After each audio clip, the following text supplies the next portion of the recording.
if I tell you that Freyna is currently the best Descendant and at the same time a bad Descendant for the game, what would you think? Well, this Woods guy is insane, right? Well, first of all, I don't think Freyna is bad for the game, but I do think the Freyna phenomenon has brought a lot of frustrations for the game to the point that players on various platforms like Reddit, Twitter, X, YouTube, etc. are expressing their frustrations because when Freyna shows up in public matchmaking content, other players are left with nothing to do. Simply because Freyna destroys everything before anybody else has a chance to do anything. Take for instance this player here. Definitely just chilling AFK style, right? Why would they do anything if Freyna is destroying everything for them? Can you blame anybody? But I digress. This is a topic for another video. So as far as Freyna being currently the best Descendant in the game, I think this is evident in the way that Freyna is dominating in all aspects of the game right now. My name is Woods, and I'm going to show how Freyna is, in my opinion, the best Descendant in the game right now. Now, the reason I believe Freyna is the best Descendant in the game right now is because she dominates in mobbing, boss killing, and in survivability. All of this allows her to do any content in the game with ease. Most Descendants in the game excel in one thing or another, but Freyna is doing it all right now. If you are a Freyna enjoyer, there are at least 3 different builds that you can use to accomplish everything that I mentioned above. The first is the mobbing build. Second is the solo boss farming build. I'm talking about any boss before Swamp Walker that you can one phase. And the third is the best build I believe you can use to conquer all the bosses from Swamp Walker to Stalker. Now here's the build that I use for mobbing. It works great in 400% dungeons and anything that does not involve too many mechanics. Let's go over it really quick. Alright guys, so this is my mobbing build and we use Contagion. So if you don't have Contagion, you can also use a Venom Injection. This is a very good one, but I prefer to use Contagion. This is the most popular one, believe it or not. That's what most people use when they want to explode everything in the world. So you can see the setup right here. I don't want to talk too much about it because you can use different variation for the mobbing build. Now, when it comes to reactors and components, normally this is the reactor that I use, this one right here with the secret garden, but you can use whatever reactor you see fit. So this one right here is just for my bossing build. And as far as the components, for regular mobbing build, you can use the Slayer set if you have it, but if you don't have it, you can use whatever components you have that has a lot of HP. As you can see right here, I can rack up 22,000 HP. It makes you real tanky, so just put a set together that way you can have a lot of health and you should be good to go for mobbing. Now, when it comes to weapons, of course, you're going to use the weapon that gives you the best benefit. In this case, it would have been the Secret Garden or whatever one you have that has the mountain that you want to use and any other weapons that you want to use. Now, for solo boss farming, this is what I use. So Venom Injection is still the key to playing Freyna, in my opinion. And that's because you have all this benefit with the number 2. You very tanky, you regenerating shield, really, really good. And it is overall the best way and the fastest way for the solo bosses between Executioner all the way before you hit Swamp Walker. So this is by far the best one. So it can take you between 4 seconds to like 10 seconds to actually down those bosses very easily. So this is what I use. Now I use this when it comes to the component. The reactor, this is the one with the Colossus. This could be better, but as long as you have something with Colossus damage, you are good to go. And with the Slayer set. Now, I have another variation that I use. You don't have to use this Slayer set if you don't have this Slayer set. It might take you a little longer. Now, this setup with this set right here also works real good for those early bosses. And I've killed those bosses in really 10 seconds with this set on. So you don't have to use this Slayer set if you don't have it. But if you have the Slayer set, it is the fastest and the better one. But this is good as well. Now, for all the bosses between Swamp Walker and Deathstalker, this is the build that I use. So these are the modules that I use with Venom Injection, always at the top of the list. And now the difference is because you have to fight the toxic on the bosses between Swamp Walker and also Deathstalker, this works really good. So what you need to do with this one, just make sure you have the toxic resist on there. Now you can have other variation where you can use the toxic antibody one, but I like to use the maximize toxic resist with this setup right here, because this is the overwhelming shield build. So you are very tanky with this build. This is the most comfortable that you can get with Freyna when you're using this build right here. Now, as you can see, this is a hybrid build where you're using it between not only your weapons, but also you can use their skills, because you have those two modules that you use all the time for various builds on Freyna. And the good thing about this is when you look at this with the set I'm going to show you.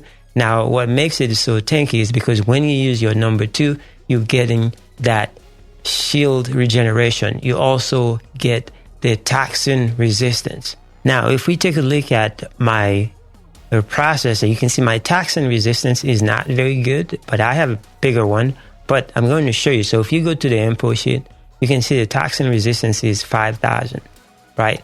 But the recommendation is 10,000 for Deathstalker. So when we activate our number 2 right here, so if we go back to the sheet, you can see my toxin resistance went up to 10,000. So this is why this is so good when you use your number 2 for Freyna. And that's why Venom Injection is really the key to Freyna being so powerful. So with this setup right here, what you're trying to do, you're trying to not only staying alive, helping people out, but you're also dishing out a lot of damage. Now, your cooldown is not very good for this one, but the fact that whenever it comes, you need to use it so you can dish out some damage. Now, I do a lot of damage compared to, I would say, a lot of other people. So I go between 60 million to 90 million, it all depends. But you can get more, it depends on how you set this up. But I set this up in a very comfortable way where I don't have to worry about dying. So that's the reason I set it up this way. But you can change certain things to actually do more damage. You can take out some of the HP modules so you can do more damage. And you can even add some more module where you can have lower cooldown. But I stay with this. I think the 25% is all right. You get to use your ultimate at least 3 or 4 times with this setup right here. So it is not a big deal. So use it whenever it comes up, and then use your Enduring Legacy or whatever weapon you decide to use to do damage when your board is not up. Now, when it comes to Reactor and Component, this is the same one that I've been showing you. As long as you have the Colossus, you can farm for something better, but this is what I use right now. And this set, I like this set. Distorted Resolve is the one that you get from Deathstalker. So if you can farm this, it is a very good set. Now, the reason why this is so good, now, if you look at the description, because we are using Overwhelming Shield, we are at 1 HP. And so we get that Toxic Seal Power at 14%. Now, you could use the Slayer set where you get that 26%, but there's a lot of benefit that comes with this one. So you have the 14.3%, and you also have a chance to recover your shield. Now, the fact that you are using Enduring Legacy, you're putting a buff on the boss every time you shoot the boss. So that gives you that 3.2% shield. Now, this comes very often. This one so often, it's amazing. And you always have your shield up with this setup right here. And everything else with this set makes a lot of sense. It's really good. You got a lot of HP on this set. You can farm for better ones, but the one that I have right now is okay. You can have better MP, but for now I only have 125, but you can have better than that. I got shield recovery out of combat. This is very good because it is a shield build. So now the only thing that you might run out of MP every once in a while, but if you manage it, you are going to be fine. And you use your number 2 to also regen shield if you want, but you don't have to use your number 2 because you have all this thing while you're shooting and doing legacy, and so you're getting your shield back. So it is a very tanky build. As you can see, we have 24, close to 25,000 shield, and I never go down with this build when I'm playing this build. So this is a very good setup. Then again, if you don't have this set, I would really advise you to actually farm for it. If not, you can use the Slayer set.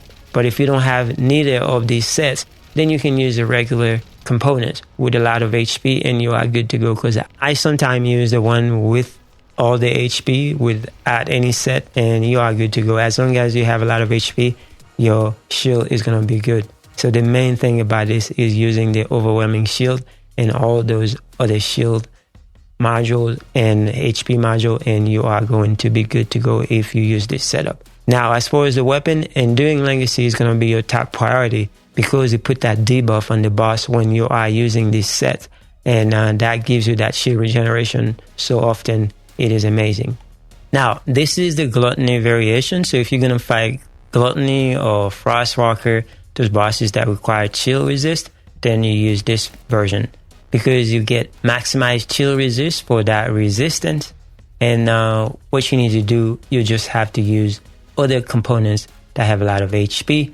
That way you can get that big shield boost. So that's what I use for Gluttony and other bosses that require chill resist. If I had a sensor that has chill resistance for the distorted set, then that's what I would have used. But for now, this is what I use. So you can use the same thing. Other than that, that's pretty much all we have. But I have a bonus build for you that I sometimes use in 400%. This is right here. So if you want to give this a try and try it out, see if you like it, you are good to go to try this one.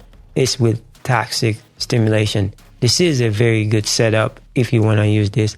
I use this also as a shield build in the 400%. I also use this in boss matchmaking for intercept battles, so it is very good. Now, oftentimes when I go to intercept battle with this build, I switch to the passionate sponsor. This is very good. You can use your gun for those buff that you get for your firearm. And that's very good, and also you helping your teammate. But normally I run this in 400%, and I use the number 2 to actually give myself some defense and also my teammates some defense. And use the gun if I want to. But other than that, this is just a bonus build if you want to try this out.